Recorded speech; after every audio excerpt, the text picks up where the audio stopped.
कारंजा उपजिल्हा रुग्णालयाच्या नवीन इमारतीतील ऑपरेशन थिएटर आणि रॅम्पचा उद्घाटन सोहळा नुकताच पार पडला आहे. आमदार राजेंद्र पाटणे यांच्या हस्ते 23 ऑगस्ट रोजी ऑपरेशन थिएटर आणि रॅम्पचे उद्घाटन करण्यात आले आहे. कारंजा तालुक्याची वैद्यकीय गरज लक्षात घेता माजी आमदार स्वर्गीय प्रकाश डहाके यांच्या पाठपुराव्याने कारंजा उपजिल्हा रुग्णालयासाठी नवीन प्रशस्त 100 खाटांची इमारत बांधण्यात आली होती.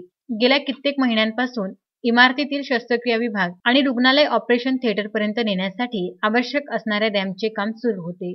कोरोनामुळे या कामाचा वेग काहीसा मंदावला होता. मात्र आता हे काम पूर्ण झाले असून कारंजा मानोरा मतदारसंघाचे विद्यमान आमदार राजेंद्र पाटणे यांच्या हस्ते या नवीन वास्तूचे उद्घाटन करण्यात आले असून रुग्णालयात नव्याने निर्माण करण्यात आलेले ऑपरेशन थिएटर लवकरच कारंजा वासियांच्या सेवेत दाखल होणार असल्याचे आमदार पाटणे यांनी यावेळी सांगितले. उपजिल्हा रुग्णालयातील नवीन इमारतीत सर्व सोयी सुविधा उपलब्ध होत आहेत.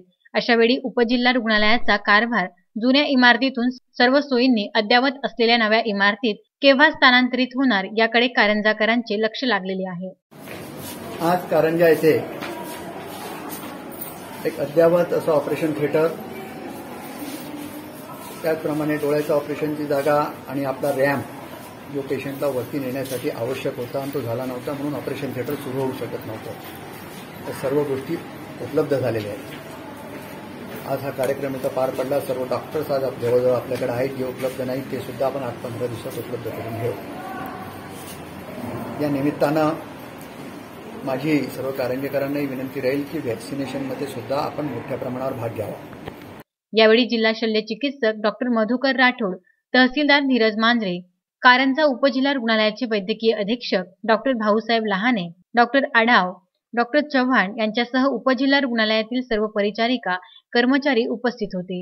याशिवाय भाजपचे तालुकाध्यक्ष डॉक्टर राजीव काळे, भाजप शहर अध्यक्ष ललित चांडक, राजीव भेंडे, प्राजक्ता माहितकर, पायल तिवारी यांच्यासह सर्व पदाधिकारी व कार्यकर्ते मोठ्या संख्येने या उद्घाटन सोहळ्यात सहभागी झाले होते.